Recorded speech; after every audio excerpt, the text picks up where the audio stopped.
स्वागत है दोस्तों।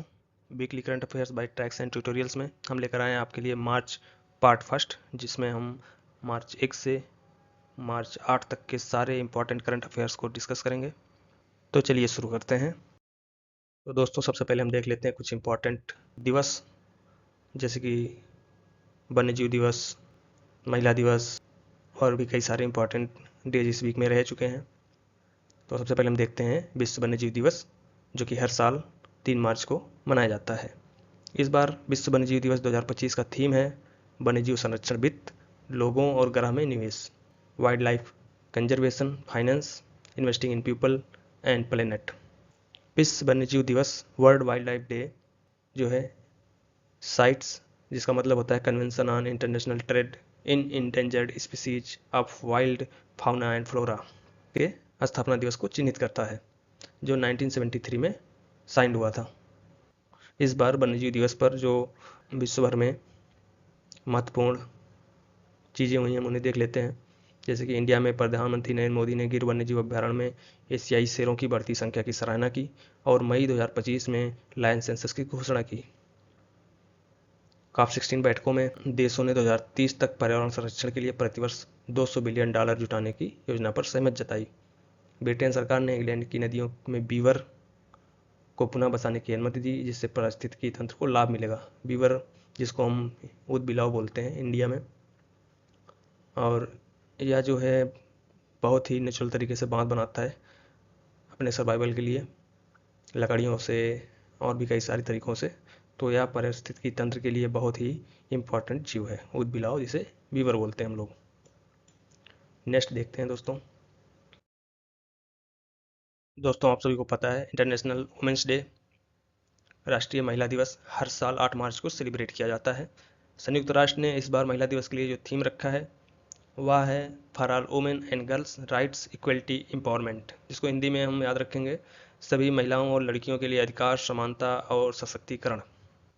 तो जो थीम है for all women and girls right equality and empowerment, और इसका हिंदी में मतलब हुआ सभी महिलाओं, लड़कियों के लिए अधिकार, समानता और सशक्तिकरण। यह वर्ष विशेष है क्योंकि 2025 में बीजिंग घोषणा पत्र और कार्य योजना की 30वीं वर्षगांठ होगी। यह घोषणा महिलाओं के अधिकारों को बढ़ावा देने के लिए एक ऐतिहासिक कदम था। आगे हम देख लेते हैं भारतीय संविधान में महिलाओं के लिए क्या कॉन्स्टिट्यूशनल राइट्स और लीगल फ्रेमवर्क है उसके बारे में। तो the Indian constitution guarantees gender equality through provision in its preamble, fundamental rights and directive principle of state policy. भारतीय संविधान अपने प्रस्तावना, मौलिक अधिकारों और राज्य के नीति निर्देशक तत्वों में प्रावधानों के माध्यम से लैंगिक समानता की गारंटी देता है।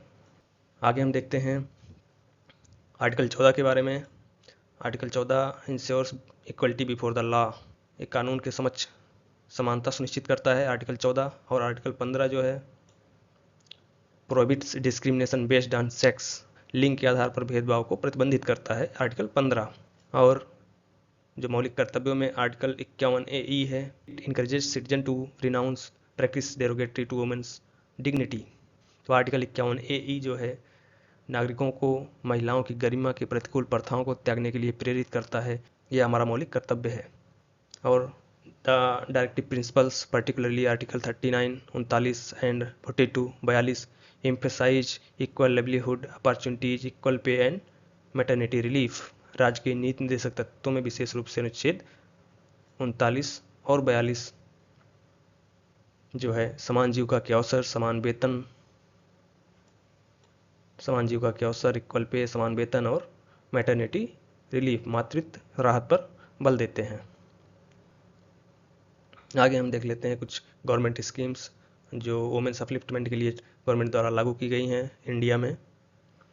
ये सारी चीज़ें प्रधानमंत्री मुद्रा योजना है और बहुत सी सारी ऐसी चीज़ें हैं जिसे आप इस लिंक पे piv.government.in प्रेस रिलीज जो ऑफिशियल इंडियन गवर्नमेंट करती है उस पर आप जाके देख सकते हैं। दोस्तों, अगला इंपॉर्टेंट दिवस है विश्व समुद्री घास दिवस, world sea grass day. UN general assembly ने 2022 में 1 मार्च को विश्व समुद्री घास दिवस के रूप में घोषित किया था। तो तब से 2022 से 1 मार्च को विश्व समुद्री घास दिवस भी मनाया जाता है। 2025 के लिए जो इस दिवस की विश्व समुद्री घास दिवस की थीम रही है वो है sea grass for sustainable oceans. जो महासागरों के सतत विकास और पारिस्थितिकी तंत्र के संरक्षण को बढ़ावा देती है। सीग्रास समुद्री पारिस्थितिकी तंत्र का एक महत्वपूर्ण हिस्सा है जो समुद्री जीवों के लिए आश्रय और भोजन प्रदान करता है। यह कार्बन उत्सर्जन को अवशोषित करने में मदद करता है और जलवायु परिवर्तन से निपटने में महत्वपूर्ण भूमिका निभाता है। समुद्री घास समुद्रों को कटाव से बचाने में सहायक होती है। भारत में समुद्री घास की क्या स्थिति है, हम इसको देख लेते हैं। भारत के तमिलनाडु, अंडमान और लक्षद्वीप के तटों पर समुद्री घास पाई जाती है। पाक स्टेट और मन्नार की खाड़ी में इसकी अच्छी मात्रा पाई जाती है। पाक स्टेट भारत और श्रीलंका के भी को जोड़ने वाला स्टेट। भारत सरकार ब्लू इकोनॉमी मिशन के तहत समुद्री घास संरक्षण के लिए काम कर रही है। दोस्तों नेक्स्ट है इंटरनेशनल व्हील चेयर डे, जो कि 1 मार्च को ही मनाया जाता है। इसकी शुरुआत 2008 में हुई थी। अगला है इम्पॉर्टेंट डेज में जीरो डिस्क्रिमिनेशन डे, जो कि 1 मार्च को ही मनाया जाता है। वी स्टैंड टुगेदर इसकी थीम रही है इस बार। हम साथ खड़े हैं, जीरो डिस्क्रिमिनेशन डे इसकी थीम है, हम साथ खड़े हैं। वी स्टैंड टुगेदर 1 मार्च को मनाया जाता है। दोस्तों अगला है वर्ल्ड सिविल डिफेंस डे, विश्व नागरिक सुरक्षा दिवस, से भी 1 मार्च को मनाया जाता है। इसकी स्थापना 1990 में इंटरनेशनल सिविल डिफेंस ऑर्गेनाइजेशन द्वारा शुरू किया गया था। वर्ल्ड सिविल डिफेंस डे, विश्व नागरिक सुरक्षा दिवस 1 मार्च। दोस्तों अगला है अंतर्राष्ट्रीय निशस्त्रीकरण और अप्रसार दिवस, जो कि 5 मार्च को मनाया जाता है। International day for डिसआर्मामेंट and non proliferation, यह हर साल 5 मार्च को मनाया जाता है। अगला इंपॉर्टेंट है जन औषधि दिवस, जो कि 7 मार्च को सेलिब्रेट किया गया। तो जन औषधि दिवस प्रतिवर्ष 7 मार्च को मनाया जाता है, जिसका उद्देश्य सस्ती और गुणवत्तापूर्ण जेनेरिक दवाओं के प्रति जागरूकता बढ़ाना है। 2025 में यह दिवस दाम कम दवाई उत्तम के थीम के साथ मनाया गया। इस अवसर पर 1 मार्च से 7 मार्च तक देश भर में सप्ताह व्यापी कार्यक्रम आयोजित किए गए। उद्घाटन समारोह में केंद्रीय स्वास्थ्य एवं परिवार कल्याण मंत्री श्री जगत प्रकाश नड्डा ने राष्ट्रीय राजधानी दिल्ली में जागरूकता अभियान शुरुआत की। तो 7 मार्च को मनाया जाता है जन औषधि दिवस, दाम कम दवाई उत्तम। दोस्तों नेक्स्ट है नेशनल न्यूज, सशक्त पंचायत नेत्री अभियान। तो सशक्त पंचायत नेत्री अभियान भारत सरकार के पंचायती राज मंत्रालय द्वारा, किस मंत्रालय द्वारा? पंचायती राज मंत्रालय द्वारा शुरू की गई एक महत्वपूर्ण पहल है। इसका उद्देश्य ग्रामीण शासन में महिला नेतृत्व को सशक्त बनाना है, महिला नेतृत्व को एम्पावर करना है। निर्वाचित महिला प्रतिनिधियों के क्षमता निर्माण को मजबूत करना, स्थानीय निकायों में महिलाओं की भागीदारी और नेतृत्व को बढ़ावा देना। यह अभियान 4 मार्च को विज्ञान भवन नई दिल्ली में आयोजित राष्ट्रीय पंचायत पुरस्कार 2025 के समारोह के अवसर पर लॉन्च किया गया। साथ ही हम देख लेते हैं मॉडल वुमेन फ्रेंडली ग्राम पंचायत इनिशिएटिव। इस इनिशिएटिव का शुभारंभ national convention of elected women representatives के द्वारा किया गया। ग्राम पंचायतों में महिला हितैषी शासन को बढ़ावा देना भारत सरकार द्वारा शुरू की जा रही है। मॉडल वुमेन फ्रेंडली ग्राम पंचायत इनिशिएटिव का मुख्य उद्देश्य ग्राम पंचायतों को महिलाओं के लिए अधिक सुरक्षित, समावेशी और सशक्त बनाने पर केंद्रित है। दोस्तों अगला है प्रधानमंत्री नरेंद्र मोदी ने गुजरात दौरे के दौरान बनतारा पशु बचाव केंद्र का उद्घाटन किया। तो हाल ही में प्रधानमंत्री नरेंद्र मोदी ने गुजरात के जामनगर में बनतारा नामक पशु बचाव, संरक्षण और पुनर्वास केंद्र का उद्घाटन किया। यह केंद्र जो रिलायंस इंडस्ट्री और रिलायंस फाउंडेशन के द्वारा स्थापित किया गया है, लगभग 3500 एकड़ में फैला हुआ है। यह विश्व का सबसे बड़ा पशु बचाव और संरक्षण केंद्र माना जा रहा है। इसकी जो मुख्य विशेषताएं हैं वो हैं कि बनतारा में जो है 2000 से अधिक प्रजातियों के 1.5 लाख से अधिक बचाए गए संकटग्रस्त और लुप्त प्राय पशुओं को आश्रय दिया गया है। उन्नत चिकित्सा सुविधाएं यहाँ पे मौजूद हैं। केंद्र में एक अत्याधुनिक multi specialist wild life hospital है, जिसमें MRI, CT स्कैन, ICU और एक विशेष नवजात ICU जैसी सुविधाएं उपलब्ध हैं। नेक्स्ट नेशनल न्यूज है एक्सरसाइज डेजर्ट हंट 2025। या जो है एक्सरसाइज डेजर्ट हंट 2025 तीनों सेनाओं के बीच एक संयुक्त अभ्यास रहा है। यह जो है वायुसेना स्टेशन जोधपुर में आयोजित किया गया, 24 से 28 फरवरी के बीच किया गया था। और इसमें जो भाग लेने वाली फोर्सेस हैं, पैरा स्पेशल फोर्सेस, भारतीय सेना की मरीन कमांडो, नौसेना की गरुड़ कमांडो और भारतीय वायुसेना के कमांडोज। इसका उद्देश्य तीनों सेनाओं के विशेष बलों के बीच तालमेल और समन्वय को मजबूत करना, संभावित सुरक्षा चुनौतियों का मुकाबला करने के लिए संयुक्त रणनीतियों का अभ्यास करना। दोस्तों ये पीछे छूट गया था फरवरी में, इसलिए हम यहाँ पे इसको डिस्कस कर रहे हैं। दोस्तों अगला है भारतीय सेना प्रमुख जनरल उपेंद्र द्विवेदी का फ्रांस का दौरा। भारतीय सेना प्रमुख जनरल उपेंद्र द्विवेदी ने फ्रांस के न्यू चैपेल वार मेमोरियल पर प्रथम विश्व युद्ध में शहीद हुए भारतीय सैनिकों को श्रद्धांजलि अर्पित की। इस युद्ध में 4700 से अधिक भारतीय सैनिकों ने बलिदान दिया था वर्ल्ड वार फर्स्ट में। अगला है दोस्तों 16वां जम्बो मजूमदार इंटरनेशनल सेमिनार का उद्घाटन। यह एयरफोर्स ऑडिटोरियम नई दिल्ली में किया गया, 4 मार्च को किया गया। इसके उद्घाटनकर्ता हैं वो हैं chief of air staff CS air chief marshal AP Singh. यह सेमिनार विंग कमांडर करुण कृष्णा जम्बो मजूमदार की विरासत को सम्मानित करता है, जो भारत के प्रसिद्ध पायलट रहे हैं। इस इवेंट में एरोस्पेस पावर की विकसित होती गतिशीलता पर चर्चा की गई। अगला है स्टेट न्यूज। आंध्र प्रदेश के मुख्यमंत्री एन चंद्रबाबू नायडू ने हाल ही में तिरुपति में हीरो फ्यूचर एनर्जीज के 1000 करोड़ रुपए के ग्रीन हाइड्रोजन प्लांट का वर्चुअल उद्घाटन किया। इसका जो मेन पॉइंट रहा है, यह प्लांट रॉकमैन इंडस्ट्रीज में स्थापित किया गया है। यह ग्रीन हाइड्रोजन को PNG LPG के साथ मिलाकर औद्योगिक फर्नेस में उपयोग किया जाएगा, जिससे कार्बन उत्सर्जन में कमी आएगी। इसकी उत्पादन क्षमता 25 टन ग्रीन हाइड्रोजन है, जिसे 54 टन तक बढ़ाया जा सकता है। इससे प्रतिवर्ष 206 टन कार्बन डाइऑक्साइड उत्सर्जन में कमी और 190 से 195 टन ऑक्सीजन का वातावरण में उत्सर्जन होगा। दोस्तों अगला है मुख्यमंत्री एकल महिला स्वरोजगार योजना। उत्तराखंड सरकार ने मुख्यमंत्री एकल महिला स्वरोजगार योजना की शुरुआत की है, जिसका उद्देश्य राज्य की एकल विधवा, परित्यक्ता, तलाकशुदा, अपराध व तेजाब पीड़ित महिलाओं को आत्मनिर्भर और सशक्त बनाना है।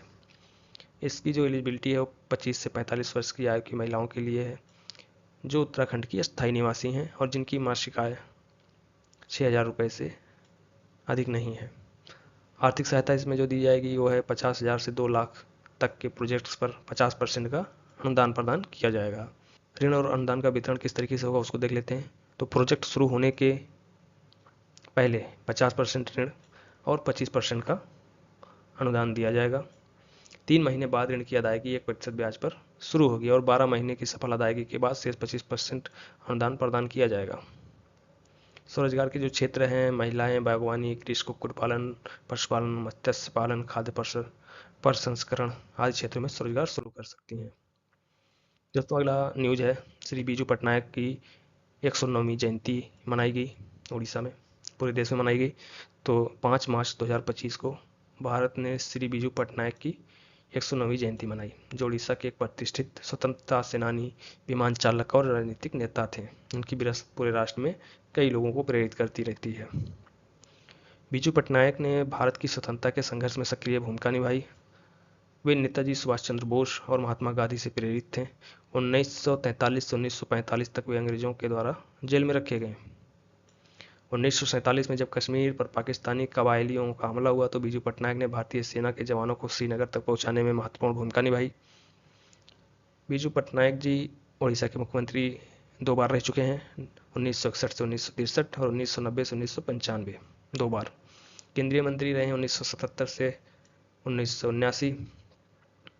भारत सरकार में इस्पात और खनन मंत्री के रूप में कार्य किया।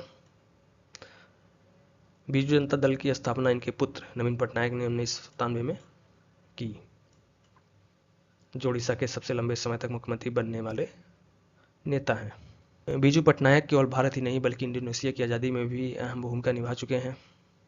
उन्होंने इंडोनेशियाई स्वतंत्रता संग्राम के नेताओं को सुरक्षित स्थान पर पहुंचाया, जिसके लिए उन्हें इंडोनेशिया सरकार ने भूमिपुत्र और बितांग जासा उत्तमा जैसे सम्मानों से नवाजा। अंतर्राष्ट्रीय कलिंग पुरस्कार, यह बीजू पटनायक जी से संबंधित सम्मान है, इसको हम याद रखेंगे। तो कलिंगा पुरस्कार, कलिंगा प्राइज विज्ञान संचार के क्षेत्र में उत्कृष्ट योगदान देने वाले व्यक्तियों को प्रदान किया जाने वाला एक प्रतिष्ठित अंतर्राष्ट्रीय पुरस्कार है। यह पुरस्कार संयुक्त राष्ट्र शैक्षिक, वैज्ञानिक और सांस्कृतिक संगठन यूनेस्को द्वारा दिया जाता है। इसकी स्थापना श्री बीजू पटनायक द्वारा 1951 में की गई थी। दोस्तों कुछ अपॉइंटमेंट से रिलेटेड न्यूज़ देख लेते हैं हम। भारत सरकार के वाणिज्य विभाग में अतिरिक्त सचिव श्री अजय भादु को सरकारी ई market place, government e market place जिसको हम जेम बोलते हैं, उसका मुख्य कार्यकारी अधिकारी CEO नियुक्त किया गया है। अजय भादु की नियुक्ति ऐसे महत्वपूर्ण समय पर हुई है जब GeM platform Tata Consultancy Services द्वारा संचालित अगली पीढ़ी के लिए डिजिटल मार्केट प्लेस में परिवर्तित हो रहा है। हम जान लेते हैं जेम के बारे में। ये काफ़ी इंपॉर्टेंट है। सरकारी market place, government e market place GeM या पोर्टल जो है 9 अगस्त 2016 में केंद्र सरकार के सभी मंत्रालयों और विभागों द्वारा वस्तुओं और सेवाओं की ऑनलाइन खरीद के लिए शुरू किया गया था।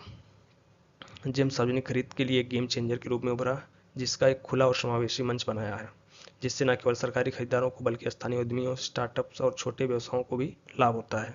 नेक्स्ट अपॉइंटमेंट है भारतीय रिजर्व बैंक आरबीआई ने डॉक्टर अजीत रत्नाकर जोशी को अपना नया कार्यकारी निदेशक एग्जीक्यूटिव डायरेक्टर नियुक्त किया है। दोस्तों अगला है इंटरनेशनल न्यूज। काफ़ी चर्चा में रहा इस बार यूएस यूक्रेन रिलेशन टेंशन। हाल ही में अमेरिका के राष्ट्रपति डोनाल्ड ट्रंप और यूक्रेन के राष्ट्रपति वोलोदिमीर जेलेंस्की के बीच ओवल ऑफिस में एक हाई लेवल मीटिंग हुई, जो काफ़ी तनावपूर्ण रही। रिपोर्ट्स के अनुसार इस मीटिंग में दोनों नेताओं के बीच डिसएग्रीमेंट्स हुए, जिससे दोनों देशों के रिश्ते में बढ़ते तनाव की झलक मिली।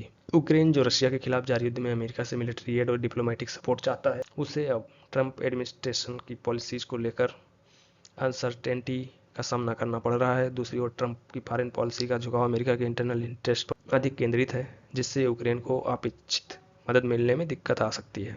इस सिचुएशन से यह साफ है कि आने वाले दिनों में यूएस यूक्रेन रिलेशंस और भी चैलेंजिंग हो सकते हैं, खासकर अगर अमेरिकी अपनी मिलिट्री और फाइनेंशियल एड पॉलिसी में बदलाव करता है तो।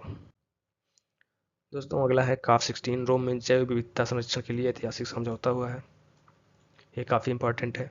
तो रोम में आयोजित संयुक्त राष्ट्र जैव विविधता सम्मेलन COP16 में लगभग 200 देशों ने जैव विविधता संरक्षण के लिए वित्त पोषण की एक अंतर्राष्ट्रीय रणनीति पर सहमति व्यक्त की है। उसका उद्देश्य 2030 तक प्रति वर्ष $200 बिलियन जुटाना है। संयुक्त राज्य अमेरिका की अनुपस्थिति, जिसने जैव विविधता पर कन्वेंशन की पुष्टि नहीं की है, यह काफ़ी चर्चा में रही है। दोस्तों नेक्स्ट इंटरनेशनल न्यूज है। अमेरिकी निजी कंपनी इंस्टीट्यूटिव मशीन्स ने 26 फरवरी 2025 को अपना दूसरा चंद्र लैंडर एंथेना सफलतापूर्वक लॉन्च कर दिया है, जिसका उद्देश्य चंद्रमा के दक्षिणी ध्रुव के पास जल बर्फ की खोज करना है। यह मिशन नासा के कमर्शियल लूनर पेलोड सर्विसेज कार्यक्रम का हिस्सा है, जिसका उद्देश्य चंद्रमा पर निजी क्षेत्र की भागीदारी को बढ़ावा देना है, प्राइवेट सेक्टर को बढ़ावा देना है। नेक्स्ट है दोस्तों इथियोपिया के माउंट फेंटाले ज्वालामुखी। माउंट फेंटाले इथियोपिया की एक ज्वालामुखी है। इससे असामान्य रूप से बड़े मीथेन प्लम्स का उत्सर्जन देखा गया। सैटेलाइट अवलोकनों के अनुसार यह उत्सर्जन लगभग 58 मीट्रिक टन प्रति घंटे के दर से हुआ, जो ज्वालामुखी गतिविधि में एक दुर्लभ घटना है। मीथेन एक शक्तिशाली ग्रीन हाउस गैस है, जिसका 20 वर्षीय अवधि में ग्लोबल वार्मिंग क्षमता कार्बन डाइऑक्साइड से 3 गुना अधिक होती है। दोस्तों नेक्स्ट है important, very very important, Nobel peace prize winner Kailash Satyarthi हाल ही में अपनी ऑटोबायोग्राफी दी असलाई रिलीज की है। इनकी ऑटोबायोग्राफी है दी असलाई, जिसमें उन्होंने चाइल्ड राइट्स, सोशल जस्टिस के लिए अपनी लाइफ लॉन्ग जर्नी को शेयर किया है। इस किताब का first launch Jaipur literature festival में हुआ। उन्होंने ग्लोबलाइज कंपैशन की ज़रूरत पर जोर दिया है। दी असलाई यह ऑटोबायोग्राफी विदिशा मध्य प्रदेश में उनके बचपन से लेकर इंटरनेशनल लेवल पर उनके संघर्ष को दर्शाती है। इनका जन्म विदिशा में हुआ था।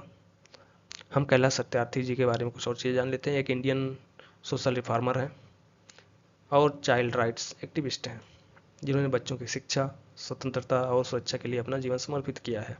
2014 में इन्हें नोबेल का प्राइज मिला। मलाला यूसुफजई के साथ बचपन बचाओ आंदोलन, बीबीए आंदोलन के फाउंडर रह चुके हैं, जिससे हजारों बच्चों ने चाइल्ड लेबर और ट्रैफिकिंग से मुक्त कराए गए। ग्लोबल मार्च अगेंस्ट चाइल्ड लेबर के जरिए चाइल्ड लेबर के खिलाफ यूएन कन्वेंशन को मजबूत किया।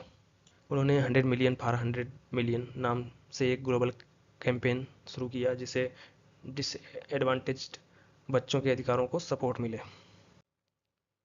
दोस्तों अगला है इम्पोर्टेंट ऑस्कर 2025। ऑस्कर, जिसे हम एकेडमी अवार्ड्स भी बोलते हैं, यह हर साल academy of motion pictures art and sciences द्वारा दिए जाते हैं, जो फिल्म इंडस्ट्री की सबसे प्रतिष्ठित अवार्ड्स में से एक है। इस बार का जो एडिशन था वो 97वां था, 97th। इसका आयोजन 2 मार्च को हुआ डॉल्बी थिएटर लॉस एंजलिस में।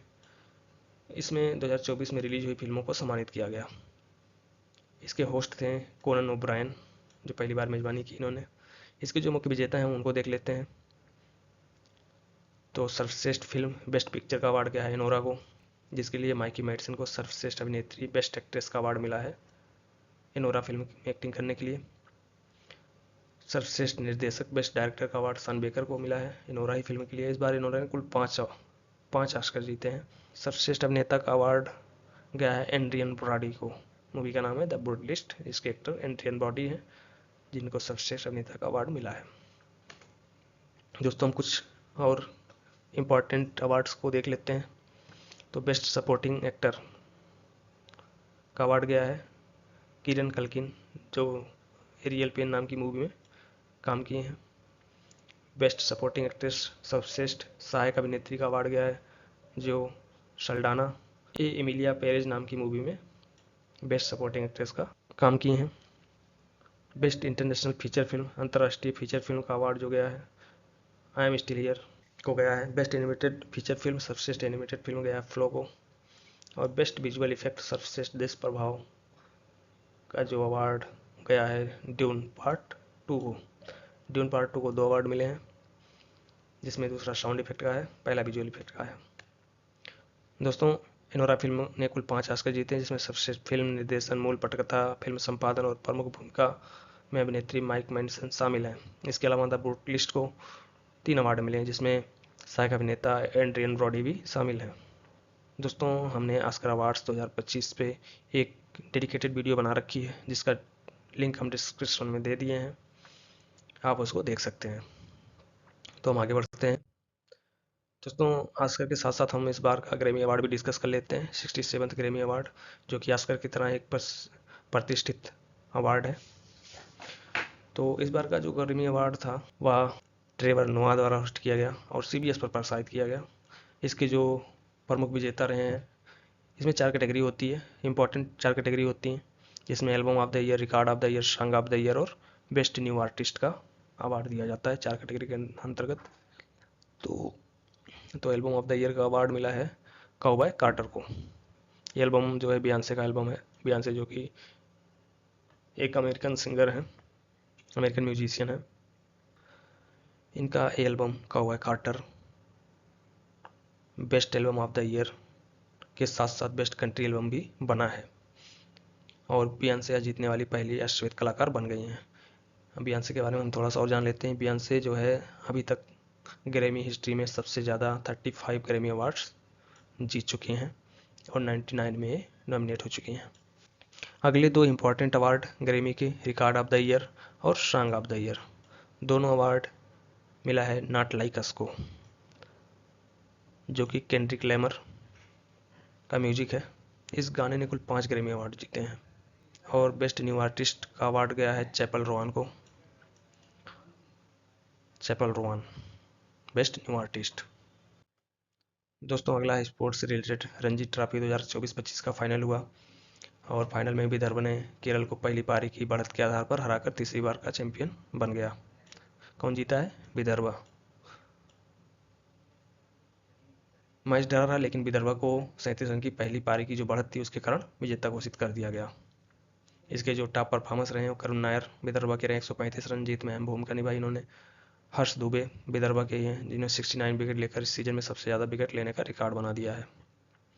तो हम याद रखेंगे विदर्भ इस बार जो है रणजी ट्रॉफी का फाइनल जीत चुका है और मैच कहाँ खेला गया था? नागपुर में। दोस्तों नेक्स्ट है भारत के table tennis icon Sharath Kamal ने संन्यास की घोषणा कर दी है। तो ये भारत के सबसे प्रतिष्ठित टेबल टेनिस खिलाड़ियों में से एक अचंता शरत कमल, इनका पूरा नाम है अचंता शरत कमल, इन्होंने अपने रिटायरमेंट की घोषणा कर दी है। इनका अंतिम पेशेवर टूर्नामेंट चेन्नई में आयोजित होने वाला WTT स्टार कंटेंडर होगा, जो 25 से 30 मार्च तक नेहरू इंडोर स्टेडियम में खेला जाएगा। इनके करियर की जो प्रमुख उपलब्धियां हैं उसे हम देख लेते हैं। कॉमनवेल्थ गेम्स में शरत कमल ने 6 स्वर्ण पदक जीते हैं, 2006 में मेलबर्न में और 2018 गोल्ड कोस्ट में। टीम इवेंट्स शामिल हैं इसमें। एशियाई खेलों में इन्होंने 2 कांस्य पदक हासिल किए हैं, जो भारतीय टेबल टेनिस के लिए महत्वपूर्ण उपलब्धि है। ओलंपिक सहभागिता इनकी क्या रही है, इसको देख लेते हैं। शरत कमल ने 5 ओलंपिक खेलों में भारत का प्रतिनिधित्व किया है और उनकी स्थिरता और उच्च स्तर के प्रदर्शन को दर्शाता है। इन्हें अर्जुन पुरस्कार मिल चुका है 2004 में, 2009 में पद्मश्री मिल गया है, खेल रत्न 2022 में इन्हें मिल गया है, जो कि भारत के सर्वोच्च खेल सम्मान खेल रत्न से नवाजा गया, जिसे मेजर ध्यानचंद खेल रत्न पुरस्कार भी कहा जाता है। नेक्स्ट रिटायरमेंट है स्टीव स्मिथ का, जो ऑस्ट्रेलिया के चैंपियंस